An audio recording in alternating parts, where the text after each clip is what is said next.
All right, Graft. Pleasure to meet you, bro. Thank you for having me, my bro. Nice to meet you as well. No, likewise, man. I mean, obviously, you've been your face has been pretty much everywhere recently. So it's great to catch up with you, and But before we get into all that, I just want to check, like, how are you? Like, how have you coped with the last year? I know it's been a roller coaster because obviously you've sort of gone to different levels that you've never been to before. But then at the same time, you're dealing with a global pandemic with the rest of the world. Do you know what I mean? So how's it been? For me, bro, I feel like obviously I've more likely faced the same difficulties as the majority of people. You know, being frustrated with not being able to see certain people, just being kind of like cut off from the things we're used to. But for me, like obviously with rap game and the whole exposure from that, the way in which I've dealt with that is through like I've had counseling, been doing a lot more like meditation, yoga, because it's been really stressful, man. Although it's been amazing, it's been a lot of work for me to deal with as just like one individual. So I've just been doing what I can. It's been amazing, but it's been very stressful. What triggered you to pursue that then? Like, what triggered you to say, yo, I need to work on my mental as much as I'm working on my career?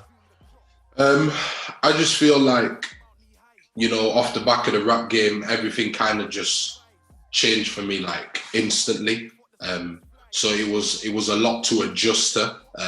It was very fast paced, and in order for me to, put out quality music, do amazing things, then I've got to feel good within myself. I've got to feel good mentally. So I just thought, let me do things to help myself, and that's why I've been able to be effective in the things I'm putting out. Hmm. That's really interesting, man, and we're gonna dive straight into it just because of the way we started. But Yeah, man. your whole aura is about positive mindset and a shift in mentality and that sort of thing. And obviously, in your content, in your music, you talked about the struggles you've had when you've come up and when you've been growing up and all that stuff. Yeah. Um, like, talk us through the way that you were able to hold yourself fully accountable in the way that you need to in order to grow mentally, and what is it now that sort of triggered you needing that little bit of extra help or support, whereas before, I mean, I'm assuming you didn't get that before, did you? I don't know, but No, no, yeah, I okay, didn't. so what is it then? Um, all right. Well, first of all, being counselling became available to me after the rap game. Um, Prior to the rap game, my life was different. It wasn't as difficult in certain aspects as it is now. Um, I feel like the main difficulty that has become apparent in my life is the workload. I don't have like a team or any management, so a lot of the things that I'm doing, well, everything that I'm doing is coming from me. even Um, even at this stage now, you still don't yeah, have that? yeah, Wow, it's me, that's it's amazing. me, it's me. So it's been great because I've been able to learn that side of things. Mm. But it's very time consuming and stressful. So after the rap game, counseling became available to me. I thought, you know what? I'm feeling all of these different emotions. Things are getting on top of me. Let me go for it. I just wanted to try it. I wanted to experience it, see what I could take from it. It was really good. It's helped me a lot. And obviously, without that, I would have been even more stressed and frustrated. So I just thought, you know what? This is my life. I need to live as happily as I can. And I want to enjoy the moment after the rap game and everything that comes with it. So I just decided to do what was best for my mental health. No, it's incredible, man, and like it's a huge thing, and it's a huge step, and I think in the world in general, there is definitely a shift towards that sort of movement. Not necessarily just talking about counseling, but just everything to do with self help and self development. You know what I mean? So it's incredible to see someone like yourself also engaging in that, man. one Hundred Thank you, man. percent. Um, Mentioning you doing everything yourself. Yeah. The last thing I've seen is very recently is you putting on a pop-up show for the latest single, which we'll get into. But the fact that you're thinking outside the box that way, which you did throughout the rap game as well, you know, it's very refreshing to see. So you rented a truck and then you decided to put up a pop-up stage. Was that in Leeds or where was that? Yeah, that was in Leeds. Initially, we had one location. It was meant to be at a park, but I don't know if you watched the full video, but the generator didn't work. Just stopped working. It didn't work. So we just had to like find a way to win rapid, find another alternative, and then we had to set it up at a different location. But the whole event was really sick, man. Really sick. It was sick to see, and what I loved also is that you're pushing out on your own channel, and that's something I'm a big advocate of. Developing your own audience. That was obviously for the single. You know what, which is like obviously I'm guessing that was the single that you sort of managed to win via the rap game. The deal with Play Dirty. So can you just talk us through a bit about that just to understand? So you win the rap game and you win a single deal with Krept Konan's label. From that stage, where did it go to and how come it sort of manifested into this song and this release? And was it a brand new song? Did you have the concept already? Can you just talk us through that? Yeah, so after the rap game, sat down with my friends and we're talking about ideas and what angle I think I should go for the single. And initially, bro, I feel like I've never been signed to a label before, so I was getting so many different type of thoughts, like, shall I make a song that can get played in the club? You know, just those type of ideas, songs that can resonate with everyone and be played everywhere. And then was writing loads of ideas, recording loads of demos, and nothing was hitting, nothing was clicking for me. And then after that, I sat down with two of my closest friends, and they've just said to me, Graft, make the song that you want to make the song that is true to you, go with the sound that you want, and don't try and conform to anything. Just be you. So that conversation was imperative, man, because after that, that's when I made, you know what? I literally hit up I seen a sample on YouTube, the trumpet sampling, you know what, from a different producer who's based in. You love your like horns, don't you, man? Yeah. I seen a producer on YouTube who's based in I think it's Netherlands, bro. I hit him up, asked him to send a sample. I hit up another producer just outside of London called Sus Traparazzi. Sus made the beat, and literally the same night I wrote "You Know What" in my car. And yeah, that was it, man. So after like months of trialing different types of sounds and demos and ideas, just after that one conversation, that's when You Know What was created. Do you think your ability to be so versatile was against you at that point then during that process when you're deciding what to do? Because obviously you can like we heard it on the rap game, you know what I mean? Like you're able to deliver any sort of way. So do you think that was sort of not held you back, but do you think that was a challenge? I don't think it was a challenge. I just feel like it opened me up to more ideas. Whereas if I was like a bit more one-dimensional, I would have just gone for, this is the sound I'm going for. This is what I'm going to do. But I feel like being versatile is great because even within You Know What, there's a lot of different elements and styles and flows that are in there due to my own versatility. So I think it's a good thing that it went that way. And then I'm guessing you take it to the label and you show them? Nah, like it wasn't even really like that. All the songs I was making, I was sending to Krept, was getting his opinion. I sent him You Know What, and I sent him two. I sent him one over and You Know What, and he was like, bro, You Know What is the one. Yeah. You Know What is the one. What was the other one?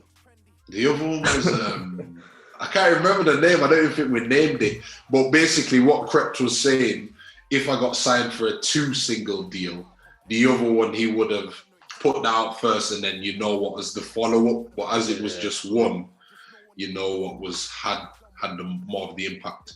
No doubt, man. And you know, talking of the deal, then, so obviously you released the track now. What, like, how far does the support go from them, and then what are you doing yourself? I mean, obviously you're doing a lot from what I've seen, but how do you think you're going to make the most of it? Because this is a challenging part now, right? Like this is the part where, oh shit, this is like rap game was the window, but this is the window's open now. Do you know what I mean? So what are you going to do? So for me, bro, the support from the label is gone. It's a single deal. The best thing about it all, bro, is I've utilized the exposure. So I've made a lot of networks and connections myself with people within the industry.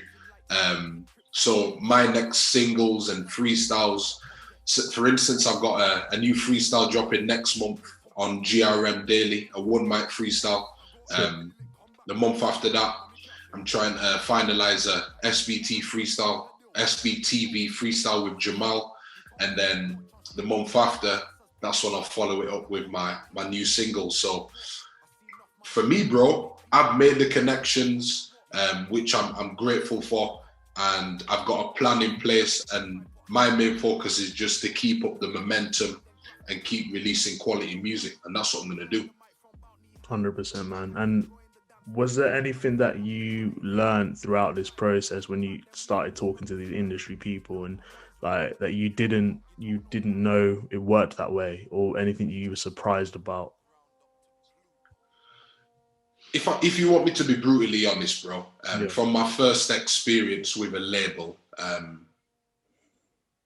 it's not been the best, because there's been a lack of support in so many different areas, and I feel like it's a blessing because of the person that I am. But if it was somebody else, it could have made them crumble. So I've learned a lot. It's been very insightful, and I just know if I was to sign to a label like long term, I would have a lot of things that I'd like to set in place for it to be beneficial for me. 100%. Yeah. I mean that's the way it's moving, right? Like it's not, the label is sort of, it's a machine that can fund things. It can take you internationally. Maybe there's certain things it can do, but I think, you know, at the end of the day, the power is with the audience holder, and that's obviously that's going to be you, right? So, or it is you. So yeah, man, props for that. I think, you know, building your own platform is key always. You know, that's what we always say to all these artists, man. So it's good to see that. But just generally speaking, then, like, obviously you've entered this industry, you've entered this game, and you've obviously, even before rap game, you had your name, right? You had the MOBO UnSung and all that stuff. How do you maintain your humility when idols are saying all these nice things to you? Or is that humbling itself? That's humbling itself, bro. But at the same time, I don't know. It's just the person that I am. There's nothing for me to be big-headed about, bro. Like, I don't know how to explain it, but it just doesn't mean much to me. What's more important to me is changing my life and my family's life, and just doing amazing things and impacting people, like, you know, universally. I have nothing to be big-headed about, man. Like, I'm just doing as well as I can. And if people support me, I really appreciate that. And all the nice comments and awards, it's just like a nice feeling. But besides that, bro, like, it's not really anything for man to be big-headed about. You know what I'm saying? Of course, man. Yeah, man. Before music, obviously, you were doing football. Yeah. And I'm sure, like, you were at a professional level, right? Yeah. So I'm sure that there was certain elements from there, that whether it's discipline, whether it's how you conduct yourself on the field, that you must have taken over here now. Yeah, most definitely, bro.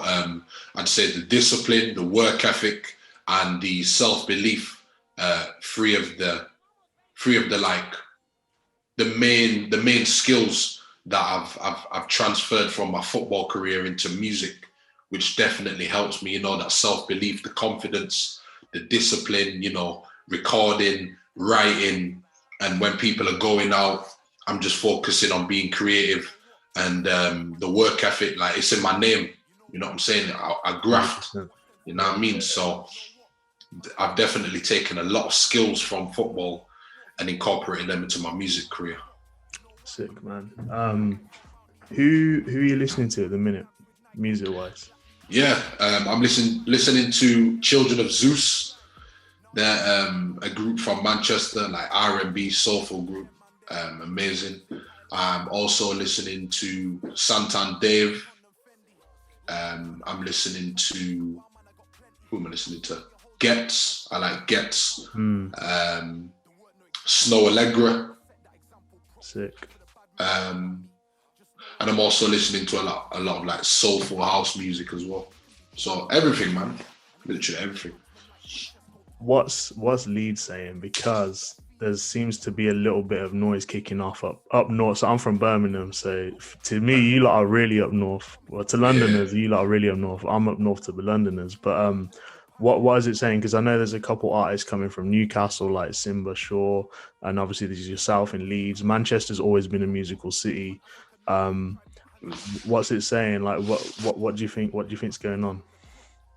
Oh, there's big bits happening in Leeds right now, bro.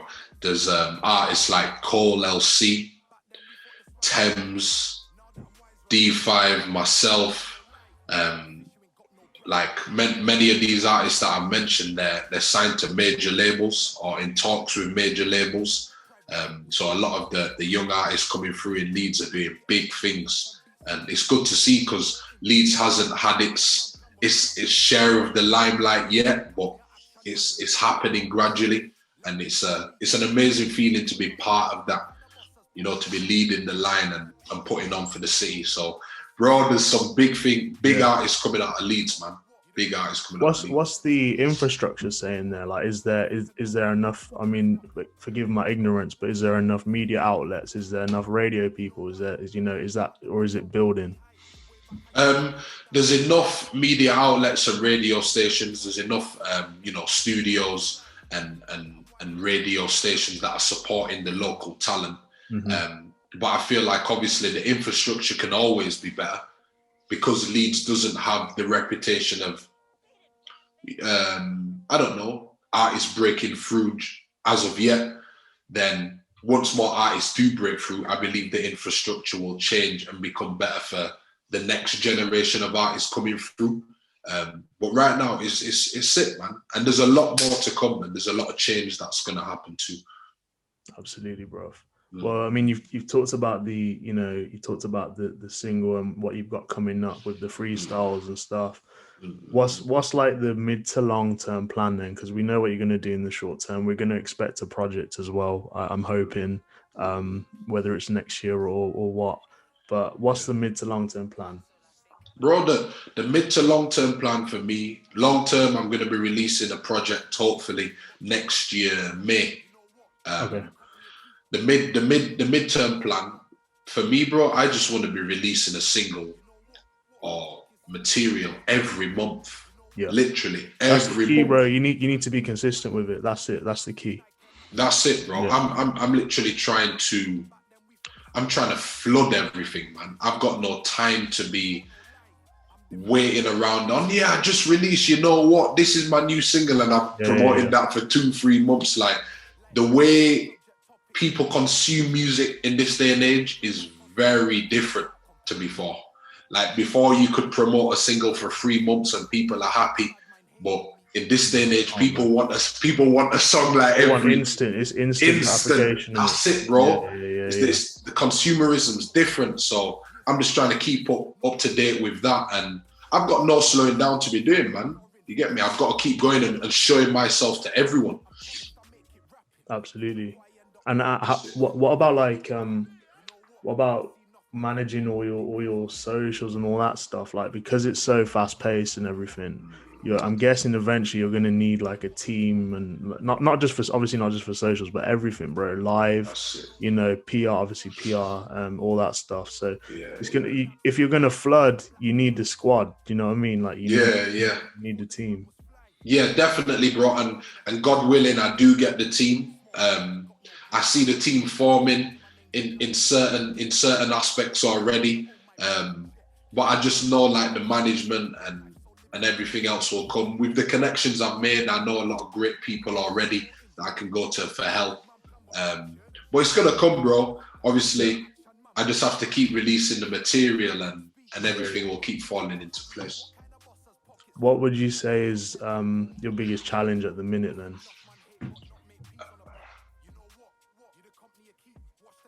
Managing everything, bro. Yeah. That's the biggest challenge, because as a music artist, all I want to be doing is recording and creating music. But I'm guessing the creative output is not the issue. Like I'm guessing you got shit rolling out, or is it? Yeah. The thing is, bro, because I've got to deal with all my emails and social media and bookings, etc. That takes a lot of energy from me, which I would prefer to be putting into the creative aspect of things. 100%. Yeah. So that's my biggest difficulty at the moment. But it'll change, man. Like we know, we can see it. Like everyone can see it. God willing. It's coming, man. Yeah, God willing. 100%. No, man. So just to sort of wrap up, then I guess one of the deeper questions is, you know, obviously you mentioned like trying to change your life for your family and yourself and bettering yourself. Is that the main motivation? Is that the main purpose? That's one of the main purposes. Another purpose for me is I need the world to see how great I am, man. And I need the world to hear my music, my message. I need the world to be exposed to who I am, my personality, what I stand for. I know how great I am, bro. And I just want the world to see that. I want to impact the lives of people through my music, through the things I'm sharing, my messages. And I just want to leave a legacy where I live on forever through my music, through the things I've done, the lives I've changed, the things I've set up and created. Like when I speak about these things, I feel the fire in my belly, you get me? It excites me, bro. So I've got no time to be slowing down or letting time go by. I'm trying to capitalize on every moment that I can. Man like Graft, you know. That's it, bro. Come on, G. Come on. Man. All right. Last two questions I always wrap on. First one is, what was the first piece of music you remember purchasing or getting hold of or listening to? The first album or project or whatever that I ever purchased, was Pot of Paper One Time. That's heavy, bro. That's heavy. Was my guy, man. Like I've listened to Potter for time. I've been part of his journey from the start to where he is now. You get me? So the first project I ever bought was Pot of Paper One Time. I think I had an iPhone 4, if something like that.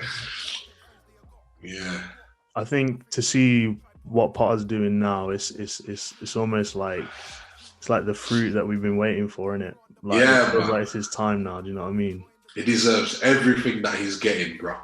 Yeah, absolutely. Everything, man. You also met him, didn't you, recently or something, at a pop-up shop or something? Yeah. Right, your memory's good. That's not even on my Insta no more, bro. Is it not? Yeah, I met him a few months ago when he was doing like signed CDs. He come to Leeds, and this was before the rap game had started. And I literally went there, bro, as just a supporter. I never told him I made music. I never told him I was on the rap game. Sick. I just said, "You're a Potter. I've been following you." Did you know you were going to be on the rap game at this stage? Or yeah, I knew. I knew. As in, like, it'd already been filmed and everything, right? Yeah, it already been filmed. It'd already been filmed, but it wasn't out.